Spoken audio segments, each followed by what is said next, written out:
Clara's hands trembled as she reached for the dial on the ancient radio, its crackling static filling the silence of her grandmother's attic. She'd been cleaning out the old woman's belongings for weeks, but something about this particular evening felt different, heavier, as if the shadows themselves were watching her every move. The radio shouldn't have been working.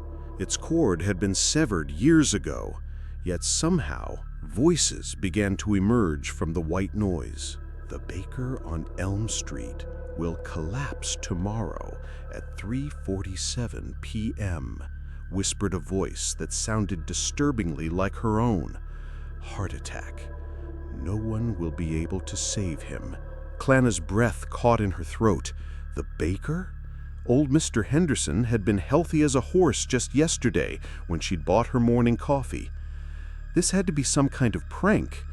A recording, perhaps, or her mind playing tricks after days of grief and sleepless nights. But as she stared at the radio's dead, glassy surface, the whispers continued, painting a picture of tomorrow's tragedy with chilling precision. What if the voices weren't just random static? What if they were trying to tell her something she desperately needed to know? The next day, Clara found herself standing outside Henderson's bakery at 3:45 p.m., her heart pounding against her ribs like a caged bird. She told herself she was being ridiculous, that grief had warped her judgment, but her feet had carried her here anyway. The familiar scent of fresh bread and cinnamon rolls should have been comforting, but instead it felt like a funeral arrangement, too sweet, too final. Through the window, she watched Mr. Henderson kneading dough with his usual enthusiasm, his weathered hands working the mixture with practiced precision. 2 minutes. The radio had been specific about the time. Clara's palms grew slick with sweat as she checked her phone again. 3:46 p.m. Maybe nothing would happen. Maybe she could finally dismiss this psychological thriller playing out in her mind and return to the normal grief of losing her grandmother. But as the digital clock flicked to 3:47, Mr. Henderson suddenly clutched his chest, his face contorting in pain before he collapsed behind the counter. Clara burst through the bakery door, her training as a former nurse kicking in despite the surreal circumstances. She performed CPR until the paramedics arrived, but the whispers had been right. There was nothing anyone could do. As she sat in the hospital waiting room hours later, her mind raced with dark possibilities. The radio had predicted this death with surgical precision, down to the exact minute. That night, she returned to the attic, drawn by a mixture of terror and desperate curiosity. The radio crackled to life the moment she entered the room, as if it had been waiting for her. Her voice emerged from the static once more, but this time it spoke of Mrs. Chen from the grocery store. A car accident on Thursday. The specific intersection, the time, even the color of the vehicle that would run the red light. Clara's hand shook as she scribbled down the details, her rational mind warring with the undeniable evidence of what she'd witnessed. Was she losing her sanity, or had she stumbled upon something far more twisted and unexplainable? Thursday arrived with an overcast sky that seemed to mirror Clara's growing dread. She had spent the previous days researching everything she could about psychic phenomena, trying to rationalize what was happening to her. But every scientific explanation felt hollow compared to the precision of the radio's predictions. She found herself at the intersection 15 minutes before the prophesied time, her phone ready to call 911. The moment stretched like taffy, each second a small eternity of anticipation and doubt. Clara questioned whether she was becoming the very thing she'd always feared, unreliable, delusional, a woman whose grief had finally broken her mind.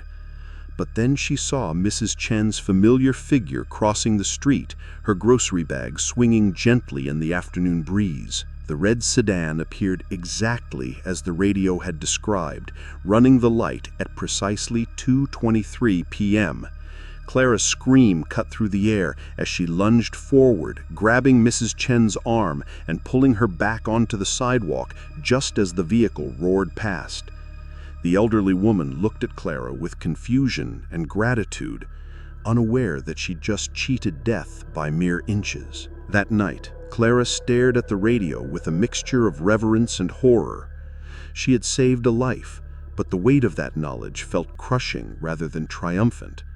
The device sat silent on the dusty table, its secrets locked away until it chose to speak again.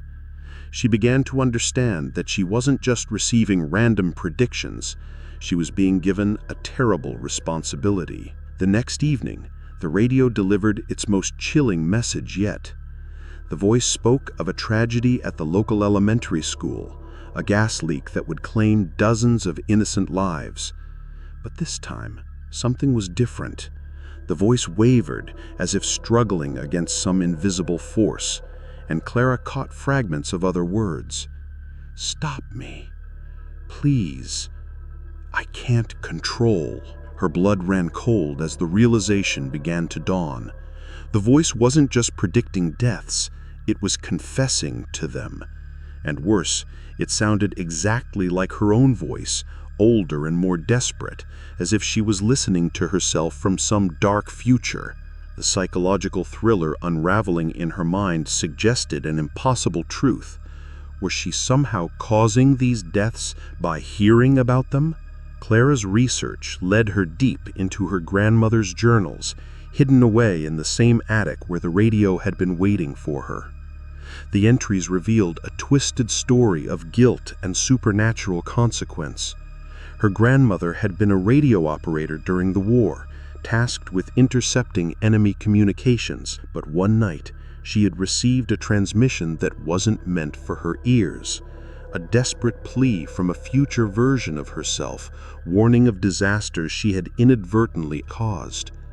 The journal entries described a horrifying pattern. Every time her grandmother tried to prevent a predicted death, she would inadvertently set in motion the very events that led to it. The radio wasn't just a conduit for prophecy, it was a prison, trapping the souls of those who had tried to play God with death itself. Each generation of women in Clara's family had been chosen to bear this burden, to hear the whispers and face the impossible choice between action and inaction. As Clara read her grandmother's final entry, her hands trembled. "I've hidden the radio, but I fear Clara will find it. The voices grow stronger with each generation. I pray she's stronger than I was." The radio's next prediction shattered Clara's remaining illusions about heroism and fate. Her own sister Emma would die in a house fire on Sunday night. Clara's voice spoke with cruel precision about the electrical fault that would start the blaze, the smoke alarm that would mysteriously fail, and the locked window that would trap Emma in her bedroom. Clara's mind raced with possibilities, each plan more desperate than the last. She could warn Emma, but what if her interference caused the very fire she was trying to prevent? She could stay with her sister, but what if her presence somehow triggered the electrical fault? The psychological thriller had evolved into a personal nightmare where every choice led to tragedy. As Sunday approached, Clara found herself paralyzed by the weight of knowledge and the fear of unintended consequences. She had saved strangers, but saving Emma felt infinitely more complex, more dangerous. The radio's whispers had become her own voice telling her that love itself might be the catalyst for destruction. In her darkest moments, she wondered if the kindest thing she could do was nothing at all. Sunday night arrived with the weight of inevitability. Clara had spent the day with Emma, ostensibly for a normal sister's visit, but really to watch for signs of the predicted disaster. Every flickering light, every electrical appliance, every potential spark sent waves of anxiety through her already frayed nerves. Emma noticed her sister's strange behavior, the way Clara's eyes darted constantly to the electrical outlets and smoke detectors. "You're acting like you're expecting something terrible to happen," Emma laughed, but her smile faltered when she saw Clara's expression. "Clara, you're scaring me." At 11:47 p.m., exactly as the radio had predicted, Clara smelled smoke. But this time, she was ready. She had quietly disconnected the faulty wire she'd identified earlier, had checked the smoke alarm batteries, and had unlocked all the windows. Yet somehow, impossibly, the fire still started. Not from the electrical fault, but from a candle Emma had lit in her bedroom. A candle she'd only lit because Clara's nervous energy had made her seek comfort in familiar rituals. The twisted story had reached its crescendo. Clara's very presence had created the circumstances she'd tried to prevent. As Clara pulled her unconscious sister from the burning house, the radio's voice echoed in her mind with a new revelation. The future wasn't fixed. It was fluid, shaped by the choices of those who heard its prophecies. Her grandmother's journal had been wrong about one crucial detail. The radio didn't create the disasters. It simply revealed the dark potential that existed within the web of human decisions and consequences. But Clara had discovered something her grandmother never had. The voice wasn't trying to punish her. It was trying to teach her. Each prediction was a lesson in the butterfly effect, in the way small actions rippled through time to create massive consequences.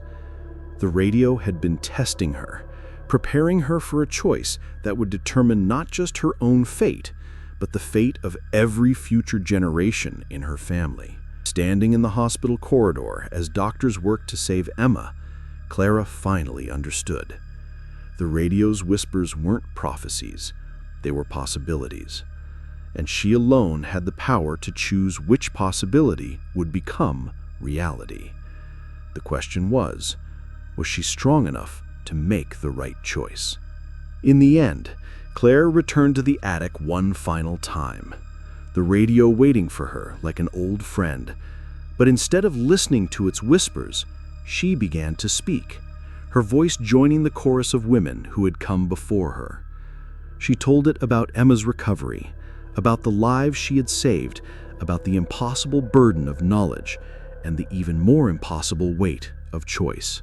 The radio static began to shift, and for the first time, she heard other voices, her great-grandmother's, and generations of women who had faced the same terrible decisions. They weren't trapped in the machine. They were guiding it, using their accumulated wisdom to help the next generation navigate the labyrinth of fate and free will. As dawn broke through the attic windows, Clara made her choice. She would keep the radio, but she would also keep the truth that the future was never fixed, that every whisper was a warning rather than a sentence, and that the greatest power anyone could possess was the courage to choose hope over fear, even when the darkness seemed overwhelming. Clara's story leaves us with haunting questions about fate, free will, and the price of knowledge.